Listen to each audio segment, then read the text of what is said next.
प्रिय श्रद्धालुओं, जय श्री कृष्णा, जय सिया राम, जय श्री राधे राधे, जय श्री महाकाल। इस प्रवचन में आपको श्रवण कराएंगे श्री उद्धव जी की ब्रज यात्रा का वर्णन। श्री सुखदेव जी कहते हैं, परीक्षित उद्धव जी वृष्णिवंशियों में एक प्रधान पुरुष थे। वे साक्षात बृहस्पति जी के शिष्य परम बुद्धिमान थे। उनकी महिमा के संबंध में इससे बढ़कर और कौन सी बात कही जा सकती है कि वे भगवान श्री कृष्ण के प्यारे सखा तथा मंत्री भी थे। एक दिन शरणागति के सारे दुख हर लेने वाले भगवान श्री कृष्ण ने अपने प्रिय भक्त और एकांत प्रेमी उद्धव जी का हाथ अपने हाथ में लेकर कहा, सौम्य स्वभाव उद्धव, तुम ब्रज में जाओ, वहाँ मेरे पिता माता नंद बाबा और यशोदा मैया है, उन्हें आनंदित करो। और गोपियाँ मेरे विरह की व्याधि से बहुत ही दुखी हो रही है, उन्हें मेरे संदेश सुनाकर उस वेदना से मुक्त करो। प्यारे उद्धव, गोपियों का मन नित्य निरंतर मुझ में ही लगा रहता है। उनके प्राण, उनका जीवन, उनका सर्वस्व मैं ही हूँ। मेरे लिए उन्होंने अपने पति पुत्र आदि सभी सगे संबंधियों को छोड़ दिया है। उन्होंने बुद्धि से भी मुझी को अपना प्यारा, अपना प्रियतम नहीं अपना आत्मा मान रखा है। मेरा यह व्रत है कि जो लोग मेरे लिए लौकिक और पारलौकिक धर्मों को छोड़ देते हैं, उनका भरण पोषण मैं स्वयं करता हूँ। प्रिय उद्धव, मैं उन गोपियों का परम प्रियतम हूँ। मेरे यहाँ चले आने से वे मुझे दूरस्थ मानती हैं और मेरा स्मरण करके अत्यंत मोहित हो रही हैं। बार बार मूर्छित हो जाती है। वे मेरे विरह की व्यथा से बेहाल हो रही हैं। प्रतिक्षण मेरे लिए उत्कंठित रहती हैं। मेरी गोपियाँ, मेरी प्रेयसियाँ इस समय बड़े ही कष्ट और यत्न से अपने प्राणों को किसी प्रकार रख रही हैं। मैंने उनसे कहा था कि मैं आऊँगा, वही उनके जीवन का आधार है उद्धव, और तो क्या कहूँ, मैं ही उनकी आत्मा हूँ। वे नित्य निरंतर मुझ में ही तन्मय रहती हैं। श्री सुखदेव जी कहते हैं, परीक्षित, जब भगवान श्री कृष्ण ने यह बात कही तब उद्धव जी बड़े आदर से अपने स्वामी का संदेश लेकर रथ पर सवार हुए और नंदगांव के लिए चल पड़े। परम सुंदरी उद्धव जी सूर्यास्त के समय नंद बाबा के ब्रज में पहुँचे। उस समय जंगल से गौएं लौट रही थी। उनके खुरों के आघात से इतनी धूल उड़ रही थी कि उनका रथ ढक गया था। ब्रजभूमि में ऋतुमती गौओं के लिए मतवाले षाण आपस में लड़ रहे थे। उनकी गर्जना से सारा ब्रज गूंज रहा था। थोड़े दिनों की ब्याई हुई गौएं अपने थनों के भारी भार से दबी होने पर भी अपने अपने बछड़ों की ओर दौड़ रही थीं। सफ़ेद रंग के बछड़े इधर उधर उछल कूद मचाते हुए बहुत ही भले मालूम होते थे। गाय दोहने की घर घर ध्वनि से और बांसुरियों की मधुर टेर से अब भी ब्रज की अपूर्व शोभा हो रही थी। गोपी और गोप सुंदर सुंदर वस्त्र तथा ज्ञानों से सज धजकर श्री कृष्ण तथा बलराम के मंगलमय चरित्रों का गान कर रहे थे, और इस प्रकार ब्रज की शोभा और भी बढ़ गई थी। गोपों के घरों में अग्नि, सूर्य, अतिथि, गौ, विप्र और देवता पितरों की पूजा हुई थी। धूप की सुगंध चारों ओर फैल रही थी और दीपक जगमगा रहे थे। उन घरों को पुष्पों से सजाया गया था। ऐसे मनोहर ग्रहों से सारा ब्रज और भी मनोरम हो रहा था। चारों ओर वन पंक्तियाँ फूलों से लद रही थीं। पक्षी चहक रहे थे और भंवरे गुंजार कर रहे थे। वहाँ जल और स्थल दोनों ही कमलों के वन से शोभायमान थे और हंस, बतख आदि पक्षी वन में विहार कर रहे थे। जब भगवान श्री कृष्ण के प्यारे अनुचर उद्धव जी ब्रज में आए तब उनसे मिलकर नंद बाबा बहुत ही प्रसन्न हुए। उन्होंने उद्धव जी को गले लगाकर उनका वैसे ही सम्मान किया मानो स्वयं भगवान श्री कृष्ण आ गए। समय पर उत्तम अन्न का भोजन कराया और जब वे आराम से पलंग पर बैठ गए, सेवकों ने पाँव दबाकर पंखा झलकर उनकी थकावट दूर कर दी। तब नंद बाबा ने उनसे पूछा, परम भागवान उद्धव जी, अब हमारे सखा वसुदेव जी जेल से छूट गए। उनके आत्मीय स्वजन तथा पुत्रादि उनके साथ हैं। इस समय वे सब कुशल से तो है ना?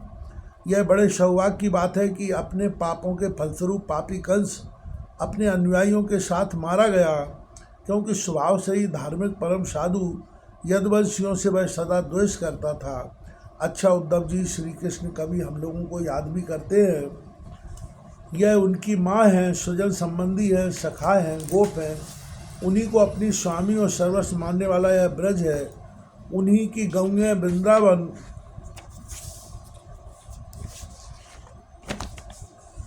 और यह गिरिराज है। क्या वे कभी इनका स्मरण करते हैं? आप यह तो बतलाइए कि हमारे गोविंद अपने सुहृद बांधवों को देखने के लिए एक बार भी यहाँ आएंगे क्या? यदि वे यहाँ आ जाते तो हम उनकी वह सुघड़ नासिका, उनका मधुर हास्य और मनोहर चितवन से युक्त मुख कमल देख तो लेते। उद्धव जी, श्री कृष्ण का हृदय उदार है, उनकी शक्ति अनंत है। उन्होंने दावानल से, आंधी पानी से, वृषासुर और अजगर आदि अनेकों मृत्यु के निमित्तों से, जिन्हें टालने का कोई उपाय न था, एक बार नहीं अनेक बार हमारी रक्षा की है। उद्धव जी, हम श्री कृष्ण के विचित्र चरित्र, उनकी विलासपूर्ण तिरछी चितवन, उन्मुक्त हास, मधुर भाषण आदि का स्मरण करते रहते हैं। उसमें इतने तन्मय रहते हैं कि अब हमसे कोई कामकाज नहीं हो पाता। जब हम देखते हैं कि यह वही नदी है जिसमें श्री कृष्ण जल क्रीड़ा करते थे, यह वही गिरिराज है जिसे उन्होंने अपने एक हाथ पर उठा लिया था, ये बेही वन के प्रदेश है जहाँ श्री कृष्ण गंगे चराते हुए बांसुरी बजाते थे, और ये बेही स्थान है जहाँ वे अपनी सखाओं के साथ अनेकों प्रकार के खेल खेलते थे। और साथ ही यह भी देखते हैं कि वहाँ उनके चरण चिन्ह अभी मिटे नहीं हैं। तब उन्हें देखकर हमारा मन श्री कृष्णमय हो जाता है। इसमें संदेह नहीं कि मैं श्री कृष्ण बलराम को देव शिरोमणि मानता हूँ, और यह भी मानता हूँ कि वे देवताओं का कोई बहुत बड़ा प्रयोजन सिद्ध करने के लिए यहाँ आए हुए हैं। स्वयं भगवान गर्गाचार्य जी ने मुझसे ऐसा ही कहा था। जैसे सिंह बिना किसी परिश्रम के पशुओं को मार डालता है, वैसे ही उन्होंने खेल खेल में ही 10,000 हाथियों का बल रखने वाले कंस, उसके दोनों अजय पहलवानों और महान बलशाली गजराज कुबड़िया पीड़ को मार डाला। उन्होंने 3 ताल लंबे और अत्यंत दृढ़ धनुष को वैसे ही तोड़ डाला जैसे कोई हाथी किसी छड़ी को तोड़ डाले। हमारे प्यारे श्री कृष्ण ने एक हाथ से 7 दिनों तक गिरिराज को उठाए रखा। यही सब के देखते देखते खेल खेल में उन्होंने प्रलम्ब, धैनुक, अरिष्टा, त्रिवामृत और बक आदि उन बड़े बड़े दैत्यों को मार डाला जिन्होंने समस्त देवता और असुरों पर विजय प्राप्त कर ली थी। सुखदेव जी कहते हैं, परीक्षित नंद बाबा का हृदय यों ही भगवान श्री कृष्ण के अनुराग रंग में रंगा हुआ था। जब इस प्रकार वे उनकी लीलाओं का एक एक स्मरण करने लगे, तब तो उनमें प्रेम की बाढ़ ही आ गई। वे बेहल हो गए और मिलने की उत्कंठा होने के कारण उनका गला रुंध गया। वे चुप हो गए। यशोदा रानी भी वहीं बैठकर नंद बाबा की बातें सुन रही थी। श्री कृष्ण की एक एक लीला सुनकर उनके नेत्रों से आंसू बहते जाते थे, और पुत्र स्नेह की बाढ़ से उनके स्तनों से दूध की धारा बहती जा रही थी। उद्धव जी, नंद बाबा और यशोदा रानी के हृदय में श्री कृष्ण के प्रति कैसा अगाध अनुराग है, यह देखकर आनंद मग्न हो गए और उनसे कहने लगे।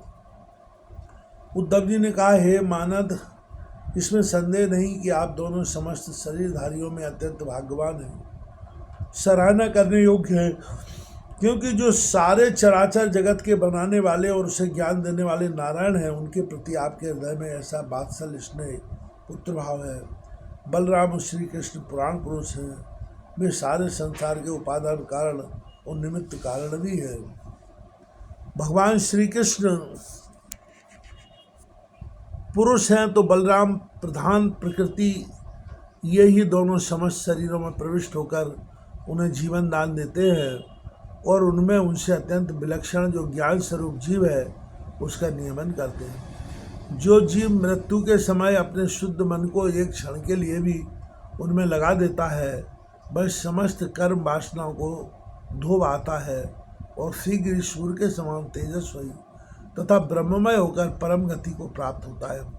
वे भगवान ही जो सबके आत्मा और परम कारण हैं, भक्तों की अभिलाषा पूर्ण करने और पृथ्वी का भार उतारने के लिए मनुष्य का सा शरीर ग्रहण करके प्रकट हुए हैं।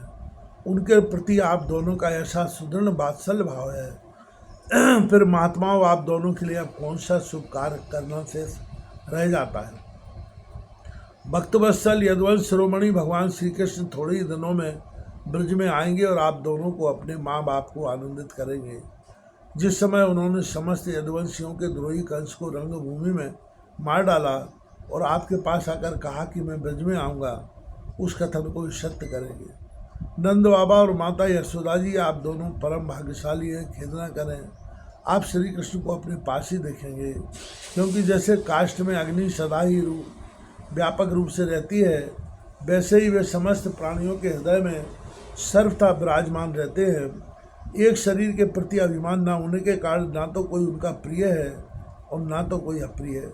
वे सब में और सबके प्रति समान हैं, इसलिए उनकी दृष्टि में ना तो कोई उत्तम है और ना अधम। यहाँ तक कि विषमता का भाव रखने वाला भी उनके लिए विषम नहीं है।